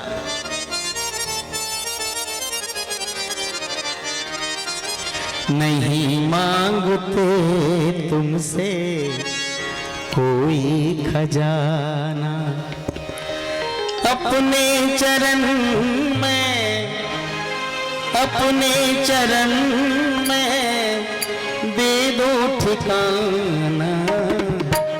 नहीं मांगते तुमसे कोई ठिकाना, नहीं मांगते तुमसे कोई ठिकाना।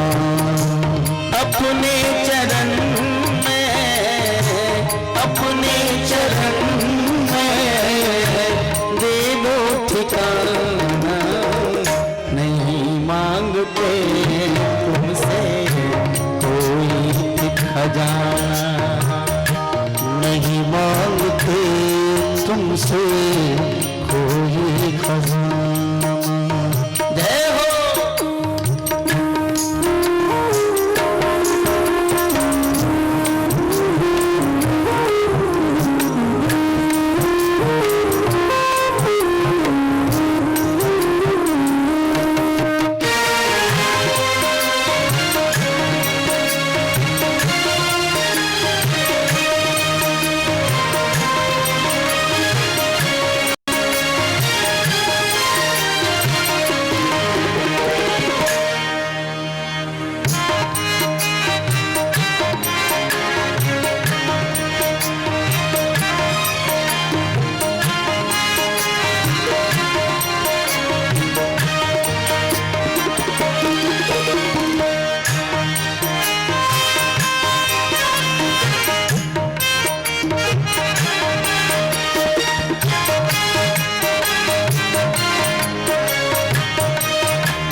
सभी ना निभाते, नहीं काम आते दुनिया के नाते, नहीं काम आते दुनिया के नाते, जन्मों जन्म तक सब ना निभाते, जन्मों जन्म तक सभी ना निभाते।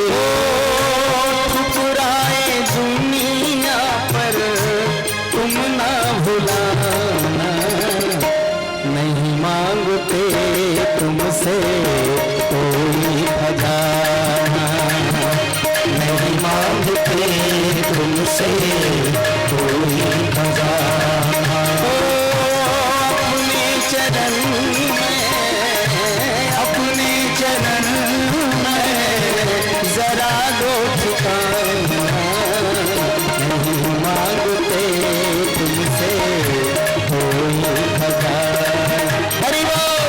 नहीं मांगते तुमसे कोई खजाना। जय हो।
अगर मेरे मालिक तुम ना संभालो, अगर मेरे मालिक तुम ना संभालो, अगर मेरे स्वामी जो तुम ना संभालो, अगर मेरे स्वामी जो तुम ना संभालो, तो जीना नहीं है वापस बुला लो, तो जीना नहीं है वापस बुला लो। नहीं तो हंसेगा ये, नहीं तो हंसेगा ये। प्रभु तेरी कृपा जिस दिन मेरे शीश के ऊपर से हट जाएगी ना, ये दुनिया मेरी हंसी उड़ाएगी। तब तक तेरी कृपा है, तभी तक इस दुनिया में जीने का मतलब है। ओ नहीं तो हंसेगा ये मुझ पर जमाना, नहीं मांगते तुमसे कोई खजाना, नहीं मांगते तुमसे कोई खजाना। अपने चरण में, अपने चरण में, अपने चरण में, अपने चरण में दे दो ठिकाना, नहीं मांगते तुमसे कोई खजाना, नहीं मांगते तुमसे कोई खजाना। हरि बोल।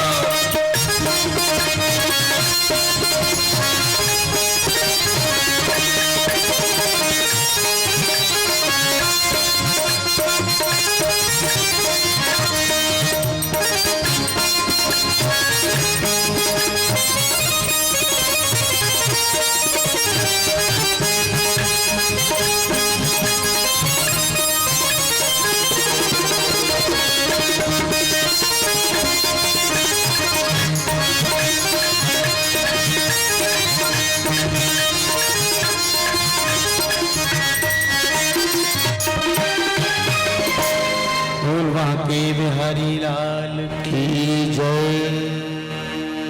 तो भगवान से हमें कुछ नहीं मांगना, ये जीवन का परम धर्म है, कन्हैया के चरणों में निष्काम प्रेम हो। दूसरा प्रश्न ऋषियों का है कि मंदिर में हम जाते हैं तो भ्रम होता है, किसकी पूजा करें, किसको छोड़ें और कौन सा देवता बड़ा है। इसके उत्तर में बताया कि वही राम, वही कृष्ण, वही शिव, वही माता भवानी, वही हनुमंत लाल, वही भैरवनाथ। किसी एक को अपना इष्ट बना लीजिए। आप अपने इष्ट का पूजन जब करोगे तो संपूर्ण देवताओं के पूजन का लाभ अपने इष्ट के पूजन में ही आपको मिलेगा। और बुराई हमें किसी देवता की नहीं करना। आपको राम जी पसंद हैं, वो आपके इष्ट हैं। आपको कन्हैया पसंद है, वो आपके इष्ट हैं। आपको भोले बाबा के चरणों में प्रीति है, वो आपके इष्ट हैं। कई लोग कहते हैं अरे ये कुछ नहीं जानता, ये उस भगवान का पूजन करता है, वो भगवान है ही नहीं। कुछ लोगों को तो भगवान को भगवान कहने में ही शर्म आती है।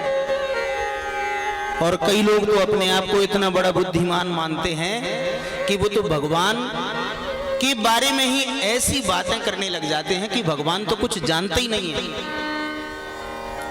दो व्यक्ति एक जगह से निकल कर जा रहे थे, तो दोनों में एक अपने आप को ज्यादा पढ़ा लिखा मानता था, ज्यादा चतुर। अब उसने अपने मित्र से कहा कि भैया परमात्मा ने ये दुनिया बना तो दी, परंतु बहुत सारी कमियां छोड़ दी। तो उसके मित्र ने कहा कि तू भगवान को ऐसा कहता है कि इसने कमियां छोड़ दी, मतलब तेरी नजर में भगवान जानकार नहीं है? बोला हाँ, नहीं है जानकार। तो कौन सी कमी कर दी? तो जहां से वो निकल कर जा रहे थे उसने देखा कि एक खेत में कद्दू लग रहे थे, कद्दू। तो उसने अपने मित्र से कहा कि देख, नोट कर ले डायरी पेन लेकर, ये भगवान की कमी नंबर 1। ये फल लगा है ना कद्दू का, ये कितना बड़ा, और ये इसमें लगा है इसका पेड़ वृक्ष कितना छोटा, ये बेल। अब ये शोभा नहीं दे रहा। इतना बड़ा फल है तो किसी बड़े वृक्ष में लगता, तब ये शोभायमान होता।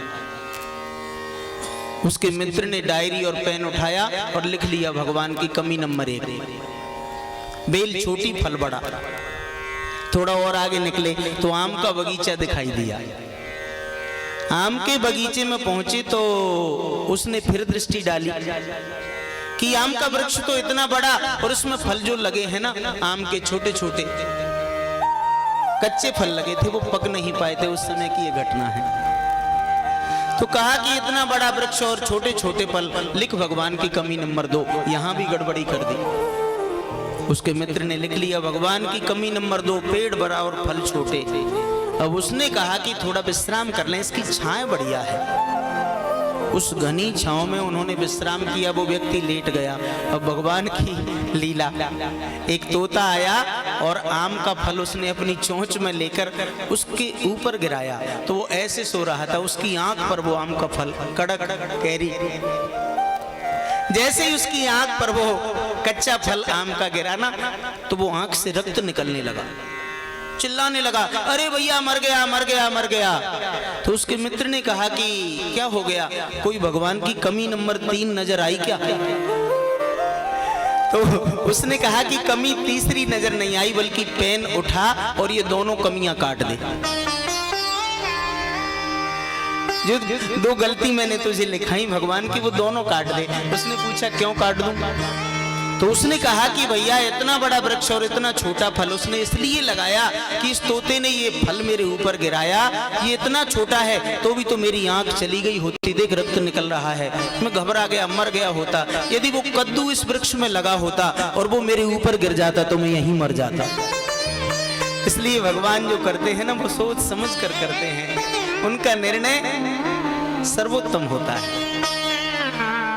तो ऐसे लोगों को ये सोचना चाहिए कि उस परमात्मा ने ये दुनिया बनाई है, उसने इसका निर्माण किया है तो कितना सोच समझ कर किया है। ना तो कोई उससे बड़ा कारीगर, ना कोई उससे बड़ा इंजीनियर, अरे सब में वही बुद्धि देता है, बल देता है। तो किसी भी भगवान की हमें बुराई नहीं करना, किसी देवता की बुराई नहीं करना, सबको प्रणाम करना है और इष्ट एक को बनाना है। तीसरा प्रश्न है कि वेदों में प्रभु का नाम अजन्मा है। यदि वो अजन्मा है तो फिर जन्म लेकर क्यों आता है? क्यों वो कौशल्या दशरथ का बेटा राम बनकर आया? क्यों कृष्ण बनकर आया? क्यों वामन बनकर आया? क्यों नरसिंह बनकर आया? इसके उत्तर में कहा कि परमात्मा के अवतार लेने के कुछ कारण हैं। एक कारण तो यह है, गीता जी में भी भगवान ने घोषणा की है, यदा यदा ही धर्मस्य ग्लानिर्भवति भारताभ्युत्थानम् अधर्मस्य तदात्मानं सृजाम्यहम्। जब जब इस पृथ्वी पर धर्म का ह्रास होता है, धर्म की हानि होने लगती है, अधर्म बढ़ने लगता है, तो वो परमात्मा विविध अवतार धारण करके आते हैं दुष्टों का नाश करने के लिए। इस श्लोक का अनुवाद किया बाबा तुलसी ने।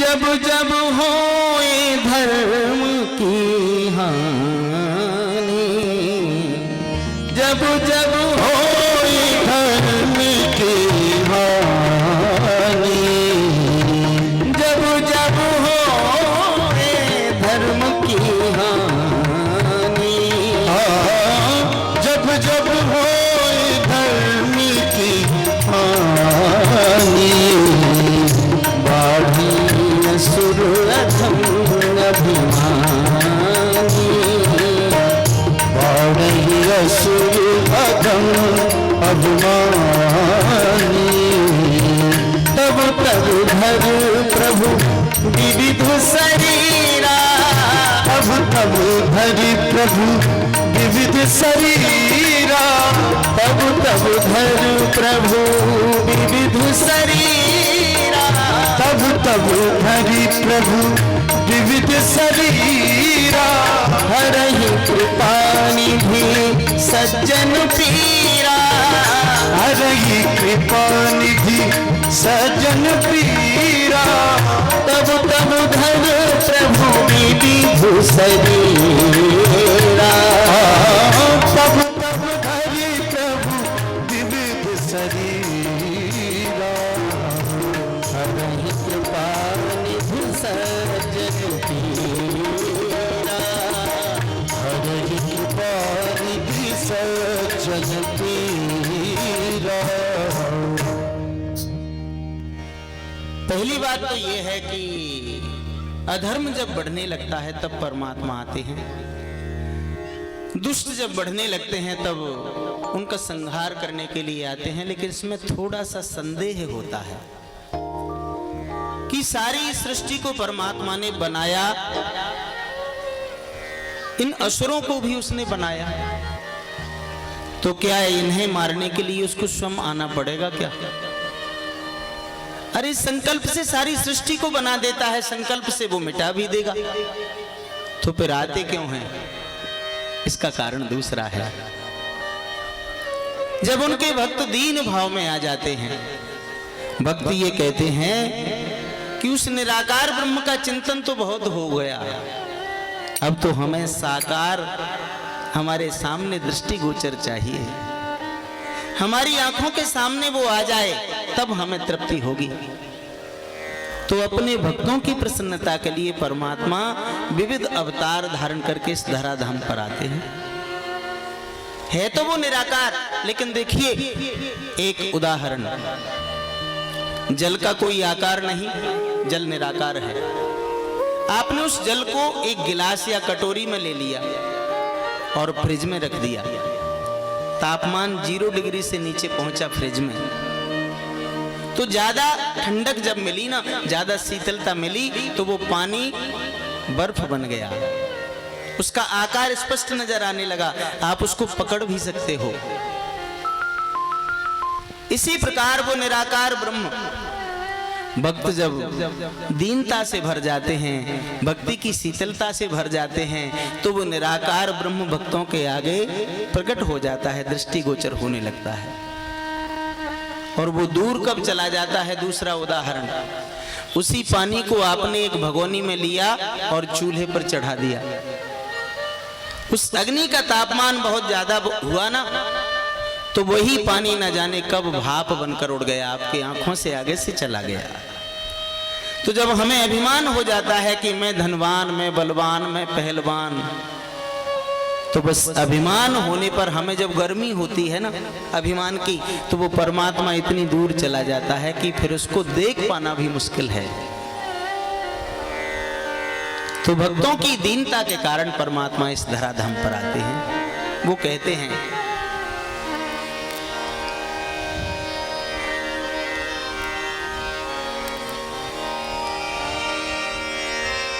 भाव का भूखा हूं मैं और भाव ही कुसार है, और भाव से मुझको भजे तो भव से बेड़ा पार है। भाव बिन वो कुछ भी दे दे मैं कभी लेता नहीं, और भाव से एक फूल ही दे दे मुझे स्वीकार है, और बांध लेते भक्त मुझको प्रेम की जंजीर में, और इसलिए इस भूमि पर होता मेरा अवतार। भक्त जब दीन भाव में आ जाता है तो वो निराकार ब्रह्म साकार स्वरूप में दृष्टिगोचर होने लगता है। ये तीसरे प्रश्न का उत्तर, और इसी के साथ आपका समय हो चुका है जलपान का। यजमान परिवार ने समय रखा है 1 बजे से 3 बजे तक, और अब 3 बजे से 3:15 तक 15 मिनट का आपको जलपान का विश्राम दिया जाता है। 15 मिनट के बाद पुनः कथा में प्रवेश करेंगे। और जो YouTube के माध्यम से इस चैनल पर जुड़े हैं उनसे निवेदन कि 15 मिनट आप भी जलपान करें, और 15 मिनट के बाद पुनः मनोहर चैनल और बॉम्बे स्टूडियो खोलें और फिर से कथा में प्रवेश करें। श्री राधे।